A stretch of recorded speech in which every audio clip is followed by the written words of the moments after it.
Maseret Yoma, traité Yoma, Daf Memchet, feuille numéro 48, nous sommes à la feuille 47, le dernier mot. Bae Rapapa a posé la question suivante. Dafke les Kometz Bedofne de Mana, Mai. Si, lorsqu'il a pris le prélèvement d'une petite poignée de l'oblation, il l'a ensuite collé aux parois de l'ustensile dans lequel elle doit être entreposée. Qu'est-ce qu'il en est? L'essentiel, c'est qu'elle soit à l'intérieur de l'ustensile, ce qui est le cas. Ou peut-être il faut que ce soit déposé dans l'ustensile comme il faut, et ce n'est pas le cas ici, puisque c'est juste collé aux parois verticales. Tekou, il est resté sur la question. Baimar Baravashi. Mar, fils de Ravashi, a posé la question suivante.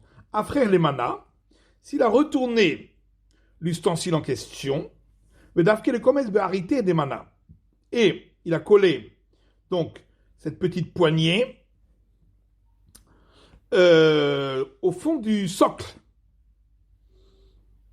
de l'ustensile, puisqu'il a un socle qui est lui aussi un réceptacle lorsqu'il est retourné. Est-ce que on a besoin qu'il soit déposé à l'intérieur, ce qui est le cas? Ou bien faut-il qu'il soit déposé de manière normale? Or là, l'ustensile est renversé. Velika, donc c'est pas le cas. Tekou, il est resté sur la question. Rapapa pose une autre question. Mais l'Ochofnav chez Amrou, lorsqu'on a parlé du grand prêtre qui prend les pleines poignées de ses deux mains, mais Hukot ou Gedushot, est-ce que le contenu doit être arasé, donc pile au bord, pas dépassé, ou bien au contraire doit être bombé? Amalé Rabbi Abba et Ravashi. Rabbi Abba dit à Ravashi, tâche-moi, viens, écoute, mais l'Ochofnav chez Amrou, l'Omechukot velo Gedushot et la Tefufot. Quand on a parlé des pleines poignées, c'est ni arasé ni bombé, mais légèrement dépassé au-dessus. C'est un matam. Il y a une Mishnah ailleurs qui dit, si le sang de l'abattage rituel du sacrifice est tombé directement sur le dallage du parvis, alors qu'il devait normalement être cueilli dans un ustensile. Ve'asfo, et on l'a rassemblé et on l'a remis dans un ustensile. On l'a mis dans un ustensile. Pas soul, c'est pas valable pour l'expiation pour le sacrifice. Minakeli, elle n'arrive pas. Mais s'il était d'abord dans un ustensile et de là, il a été renversé sur le dallage, ve'asfo, et il a récupéré le sang dans un ustensile, kacher, c'est valable. Mina Nemile, d'où le sait-on, est Rabanan, parce qu'il y a un enseignement de nos sages dans une braïta. Velakar midam à part, le verset dit, et il prendra du sang du taureau. Midam à nefesh. Ça doit être du sang qui coule au moment où la vie s'en va. Velo midam à or, ni le sang de la peau, velo midam à tamtsit, ni le sang qui est exprimé par la suite. Midam à part, c'est écrit du sang du taureau, dam merapar yekablenu. Il doit recevoir le sang directement du taureau dans l'ustensile, et non pas qu'il tombe au sol entre-temps. Car si tu penses que quand le verset dit du sang du taureau, ça veut dire même une partie du sang, pourtant Ravuda a dit que celui qui reçoit le sang dans la coupe, il doit recevoir tout le sang du taureau. Chez Neymar, comme il est écrit, et tout le sang du taureau, il le versera sur le socle de l'autel. Et là,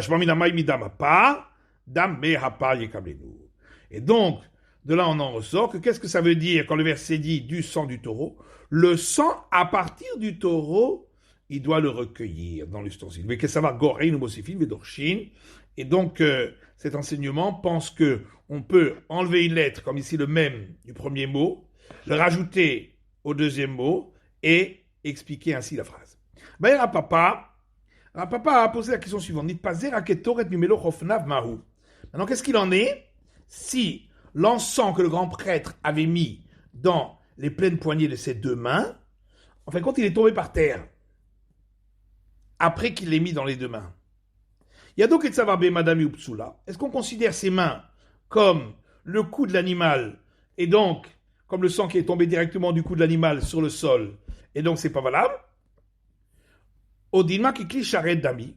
Ou bien on va considérer que ses mains sont considérées comme l'ustensile de service, Velo Pesula, et donc ce ne sera pas considéré comme inapte, comme le sang qui est tombé de l'ustensile de service sur le sol et qu'on a récupéré.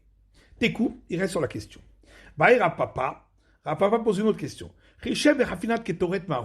Si le grand prêtre, au moment de prendre les pleines poignées d'encens, a eu une mauvaise pensée de les faire brûler le lendemain, qu'est-ce qu'il en est? Est-ce qu'on dit qu'on va utiliser la déduction par similitude des termes, du fait qu'il est écrit ici le terme plein et aussi pour l'oblation le terme plein, de la même manière que là-bas pour l'oblation, s'il a eu une mauvaise intention au moment où il a pris une pleine petite poignée de ses mains, ça a un impact et l'oblation n'est pas valable.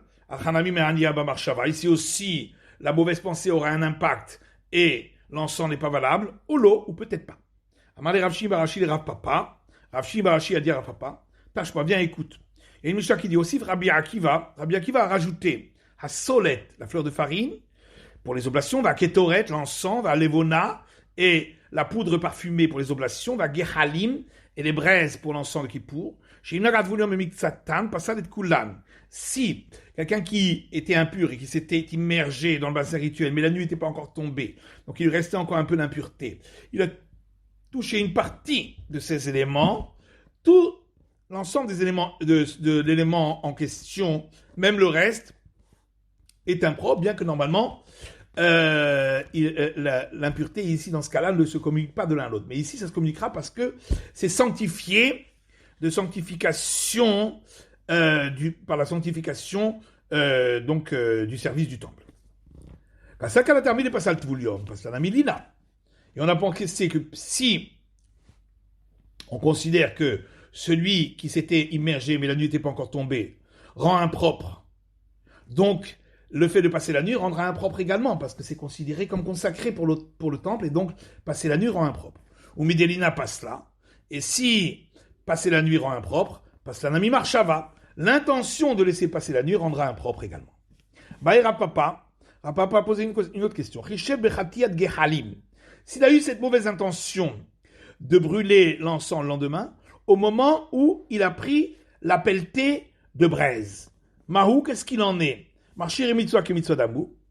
Ce qui est le nécessaire pour l'obligation religieuse, comme ici, les braises, c'est considéré comme l'obligation religieuse elle-même de l'encens, et donc ça rendra impropre l'encens, au lot ou pas. Tekou, il est resté sur la question. Baïmine, mais Rav Shechet, et il lui a posé une question à Rav Shechet. Holacham bismol mahou.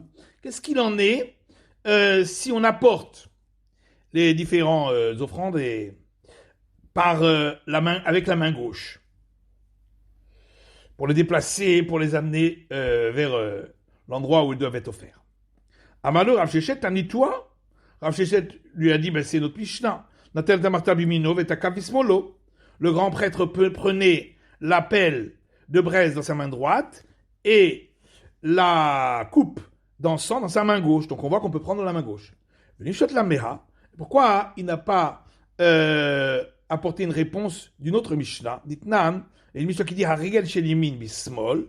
Quand on a porté les morceaux du sacrifice quotidien, alors le premier a porté la patte antérieure droite, la patte postérieure droite, dans sa main gauche.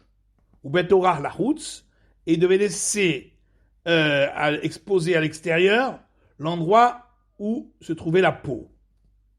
Donc on voit bien qu'on peut apporter avec la main gauche. Et si on avait apporté une preuve de là-bas, on aurait dit oui, ça c'est seulement quand on amène quelque chose qui n'est pas rédhibitoire s'il n'est pas là, pour ce qui est de l'expiation, comme ici les membres du sacrifice. Mais quand il s'agit d'apporter quelque chose que s'il n'était pas apporté serait rédhibitoire pour l'expiation, comme ici l'encens de Kippour, l'eau peut être qu'on ne pourrait pas l'amener avec la main gauche. Kamash Parlam, c'est pourquoi on amène une preuve de notre Mishnah qu'on peut l'amener avec la main gauche. C'est la fin de l'étude du Daf Memchet de la feuille numéro 48.